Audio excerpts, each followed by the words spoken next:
Hey everyone, welcome back to day 2 of the experiment that I'm doing where I post a video every day for the month of October in the year of our Lord 2023. My name is Tabitha Whiteside, and let's get into whatever this video is going to be.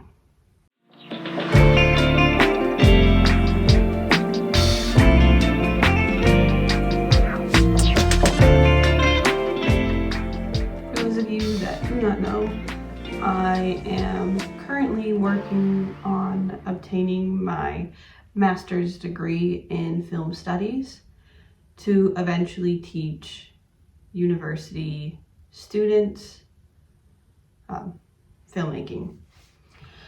And this last week I had one of my final papers due for the current course that I'm in, and it's a documentary film course, and I want to read and talk about this quote that I found that I've included in my final paper by Errol Morris, who is a documentary filmmaker. The quote is in reference to truth. He says, "There is such a thing as truth, but we often have a vested interest in ignoring it or outright denying it. Also, it's not just thinking of something that makes it true. Truth is not relative. It's not subjective. It may be elusive or hidden. People may wish to disregard it. But there is such a thing as truth and the pursuit of truth, trying to figure out what has really happened, trying to figure out how things really are." Let's take a minute and think about what this quote from Errol Morris could mean. I will have the NPR article that has transcribed this, I can't remember what show it was on, where Errol Morris says this. I'll have it link down in the description for you to go read yourself or listen to. But in the quote, again, he says that truth is not relative, it's not subjective.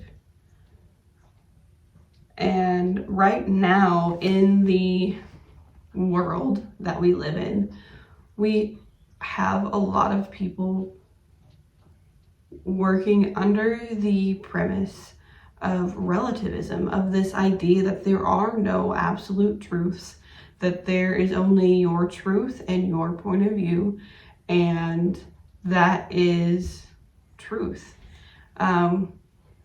Now for me, in a personal sense, I am a Messianic Jew, and a Torah observant Christian is another way that I could describe the religion that I sort of fall into. And I don't see truth as a what. I see truth as a who, and that who being Yeshua or Jesus, because he says that he is the way, the truth, and the life, and nobody comes to the Father except through him. Now, when it comes to documentary filmmaking and truth, we have to sort of understand that there are confirmation biases when it comes to the documentaries that we watch. No matter how authentic they may seem, there without a doubt is an agenda, a bias, an idea, a story that is trying to be told. And there are shots and scenes that are used in order to tell that specific story, rather than what documentary, the definition of documentary, which is a realistic telling of reality. Now, with this quote, we'll go back to it. truth is not relative, it's not subjective. In today's world, now that you know what I see as truth, let's talk about this world. We have relativism. We have, again, this idea that there are no absolute truths. The philosophy that there is no absolute truth. And what we see nowadays are individuals who will tell you that their truth, their idea, their identity, them is what is true. And if you do not agree with them, or they, then you are X, Y, and Z. And you should or shouldn't have X, Y, and Z. And there is a complete disregard for what is. There's a complete disregard for the humanity of another person. And I see this on both political sides, on both ideological sides, of dismissing the person because of their ideas. Although I enjoy reading a good Descartes and his infamous saying of, I think, therefore I am. And while the fact that human beings are able to have such complex thoughts and ideas is remarkable to me, I also see human beings as more than just their ideas. And the potential of each human being is more than just what they think or how they are currently living. And I would agree with Errol Morris that there is one truth, or that there is truth, and that sometimes that truth does have to be found. When we come to facts, if we are thinking about the truth in a way other than the life of Jesus, then yeah, sometimes the truth is hidden. Sometimes people will give just a little bit of what is real and what happened in the situation, and you always have to get the other side in order to get a full idea of what happened, or the truth of what happened. But that doesn't mean you get the full truth. I think right now, in current times, as of today, there's the situation going on with Russell Brand, and I want to tread very carefully on this subject because I know very little of it. I just heard about it. I haven't looked anything up on it or really have any full understanding of it. What I do know, what I have heard of, is that 4 anonymous women have apparently come up and accused him of sexual assaults and those sort of situations. And again, I'm not fully aware of the situation, but why I want to bring it up is because we live in a society now, in a world, a culture now that will convict or exonerate him with no information, no real information. And this happens all the time, not just with the Russell Brands of the world, but with everyday, ordinary people. Someone will say, hey, you did this to me, or someone will make up a lie and say, hey, this person did this to somebody else, and the person being accused will say, no, I didn't do that. I don't know who you are. And then people outside of the situation will say, well, I believe this person more than I believe you, or I believe you more than I believe that person, and so on and so forth. But there's no investigation that happens. I've already made my decision. There's no innocent until proven guilty. There's no search for the truth. This is what I think happened, and that's what's happened. And if for any reason or in any way you disprove what I believe, what I think, then conspiracy, or you're just wrong, or you're lying, or whatever excuse it is, like to come up against, to have cognitive dissonance in this current world, in this current time, nobody really deals with. It's, you're trying to tell me something that I don't agree with, so I'm going to remove you from my list, and we're just gonna split ways, and I'm gonna tell you how wrong and how bigoted you are, and then I'm just gonna block you. There we go. And I don't know, I wonder what type of society we will have if this continues.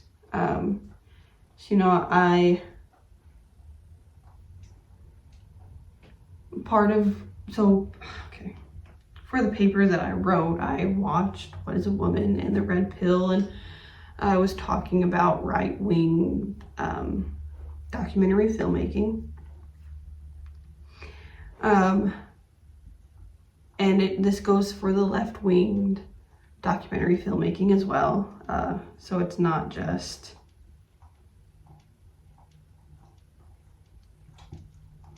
conservatives, and it's not just Democrats. It's both sides, but there is this push for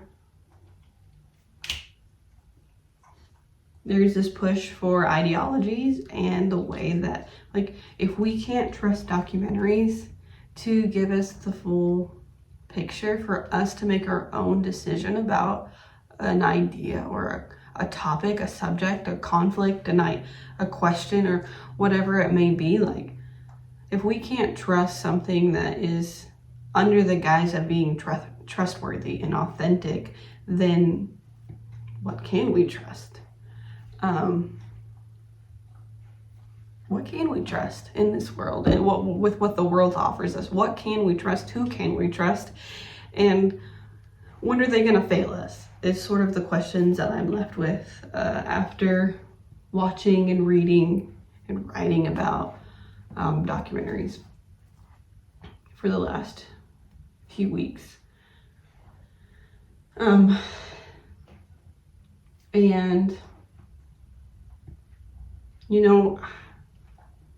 who can we trust? For me, there's only like one source that I truly trust, and that is the Bible. I really enjoy this version, the complete Jewish Bible version that I'm reading through right now.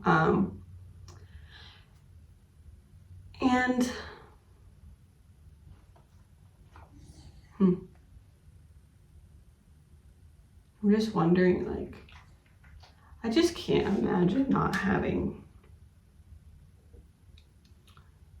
a solid, like, base for truth and identity and ideas, even like a framework for how to, like, live life and get through this chaotic life that we are going through.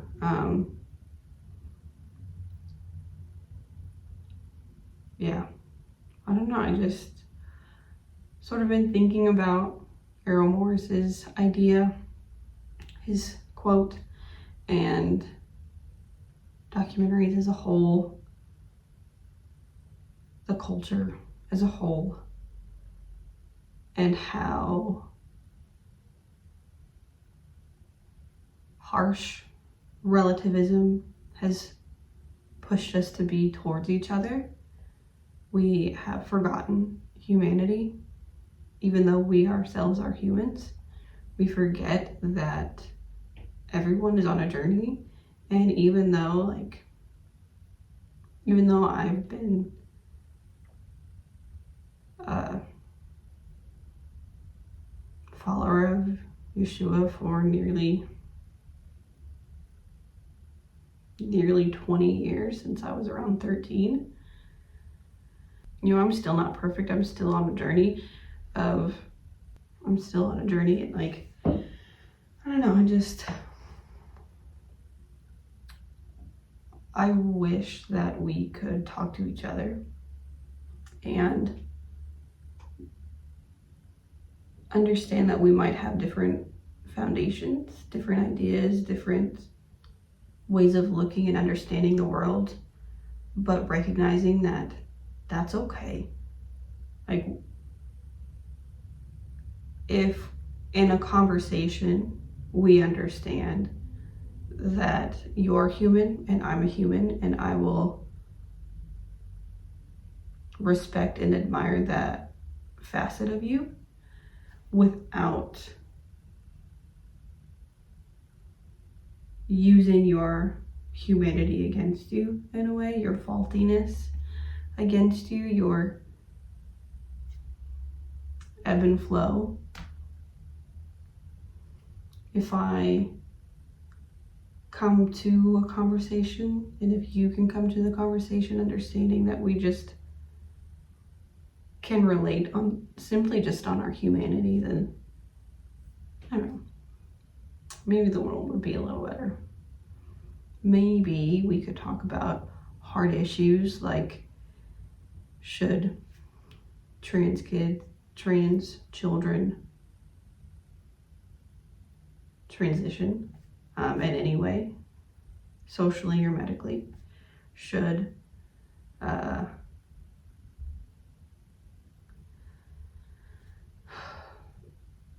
we allow the judicial system to be so harsh towards fathers?